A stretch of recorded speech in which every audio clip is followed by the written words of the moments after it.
चलिए जानते हैं आज की देश और दुनिया की सिलेक्टेड काम की और महत्वपूर्ण 50 बड़ी खबरों को सिर्फ 10 मिनट में। पर अभी तक आपने इस वीडियो को लाइक नहीं किया है तो लाइक कर दे और इस चैनल को सब्सक्राइब कर दे। ब्राजील में पीएम मोदी का इंडियन क्लासिक डांस से हुआ स्वागत। आज ब्राजील के राष्ट्रपति से ट्रेड और डिफेंस पर होगी बातचीत। आपको बता दें, प्रधानमंत्री नरेंद्र मोदी ब्रिक्स समिट में शामिल होने के बाद मंगलवार को रियो डी जेनेरो से ब्राजील की राजधानी ब्राजीलिया पहुंचे। यहां पर उनका स्वागत शिव तांडव स्रोतों और भारतीय शास्त्रीय नृत्य से किया गया। पीएम मोदी आज ब्राजील के राष्ट्रपति लुलो डी साल्वा के साथ trade, defence, energy, space technology, खेती और हेल्थ समेत कई मुद्दों पर द्विपक्षीय चर्चा करेंगे। अमेरिका के राष्ट्रपति डोनाल्ड ट्रंप ने 14 देशों पर टैरिफ लगाया। भारत इनमें शामिल नहीं है। वहीं जापान और साउथ कोरिया पर 25% और म्यांमार पर 40% टैरिफ लगाया। आपको बता दें, अमेरिकी राष्ट्रपति डोनाल्ड ट्रंप ने सोमवार को बांग्लादेश, जापान समेत 14 देशों पर टैरिफ बढ़ाने का ऐलान किया है। अब ट्रंप प्रशासन ने सोमवार को सभी प्रभावित देशों को औपचारिक रूप से लेटर भेजकर इस निर्णय की जानकारी दी है। इस फैसले के तहत कुछ देशों पर 25% टैक्स लगाया गया है, जबकि कुछ देशों पर 30 से 40% तक का भारी शुल्क लगाया गया है। वहीं दक्षिण कोरिया और जापान के नेताओं को ट्रंप ने सबसे पहले लेटर भेजा और कहा कि उनके देशों में आने वाले सामान पर अब 25% शुल्क लगेगा। उन्होंने लिखा कि यह टैक्स इसलिए जरूरी है ताकि अमेरिका और इन देशों के बीच व्यापार में जो असंतुलन है उसे सुधारा जा सके।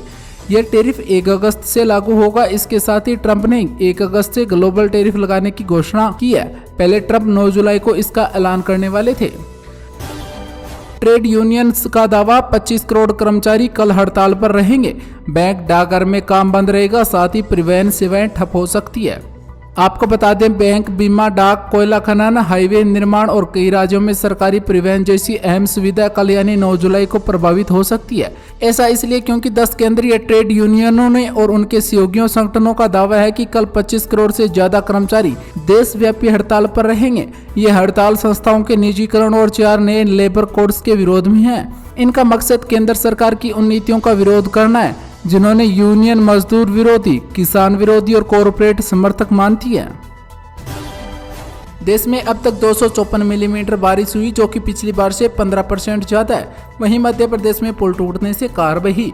आपको बता दें, देश भर में दक्षिण पश्चिम मानसून जमकर बरस रहा है। मानसून सीजन में अब तक सामान्य से 15% ज्यादा बारिश हो चुकी है। इस समय तक 221.6 मिलीमीटर बारिश होनी थी, लेकिन 254 मिलीमीटर बारिश हो चुकी है। वहीं मध्य प्रदेश में लगातार हो रही बारिश से बालघाट, मंडला, सिवानी, इटरसी और कटनी समेत कई जिलों में बाढ़ के हालात बन गए हैं। वहीं अनूपपुर में पुल टूटने से कार बह गई। इसमें पति, पत्नी और 2 बच्चों सहित 4 लोगों की मौत हो गई। वहीं हिमाचल प्रदेश में बीते 6 दिनों में तेज बारिश के चलते 14 लोगों की मौत हुई, जबकि 28 लोग लापता है।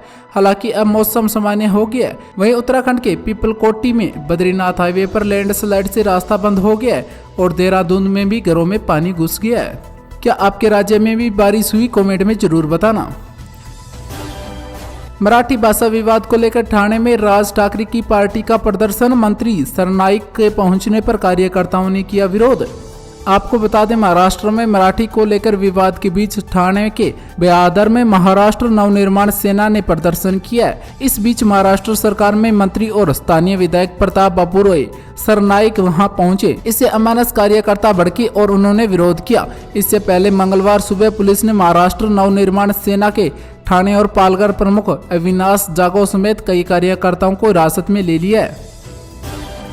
पुलवामा अटैक के लिए विस्फोटक सामान अमेजोन से खरीदा गया। एफएटीएफ की रिपोर्ट में किया गया दावा। साथ ही कहा गया, गोरखपुर मंदिर पर हमला करने वाले आतंकियों को पेपल से हुई है पेमेंट। आपको बता दें, दुनिया भर में आतंकी डिफेंसिंग पर नजर रखने वाली संस्था फाइनेंशियल एक्शन टास्क फोर्स ने अपनी रिपोर्ट में खुलासा किया कि 2019 के पुलवामा आतंकी हमले में इस्तेमाल किया गया विस्फोटक पदार्थ ई-कॉमर्स वेबसाइट अमेजोन से खरीदा गया था। रिपोर्ट में यह भी बताया गया है कि किस तरह ऑनलाइन प्लेटफॉर्मों का इस्तेमाल आतंकवाद के लिए किया जा रहा है। एफएटीएफ ने इस रिपोर्ट में 2022 के गोरखनाथ मंदिर हमले का भी जिक्र किया है। इन दोनों मामलों का उदाहरण के तौर पर पेश करते हुए संगठनों से आग्रह किया है कि ई-कॉमर्स और डिजिटल भुगतान सेवाएं अगर गलत हाथों में जाएगी तो वह आतंकवाद को बढ़ावा देने के माध्यम बन सकती है। छांगूर बाबा की 3 करोड़ की कोठी पर चला बुलडोजर, 40 कमरों में से 20 ढहाए। आपको बता दें, यूपी में धर्मांतरण के मास्टरमाइंड जमलाहुद्दीन उर्फ छंगूर बाबा की 40 कमरों वाली आलीशान कोठी पर 5 बुलडोजर चल रहे हैं। बलरामपुर में सुबह 10:50 से अब तक 20 कमरे ढाए जा चुके हैं। एटीएस का दावा है कि छांगोर बाबा यहीं से धर्मांतरण का नेटवर्क चलाता था। हालांकि यह कोठी उनकी महिला मित्र नीतू उर्फ नसरीन के नाम पर है। बाबा ने ही नीतू का धर्मांतरण करके उसे नसरीन का नाम दिया था।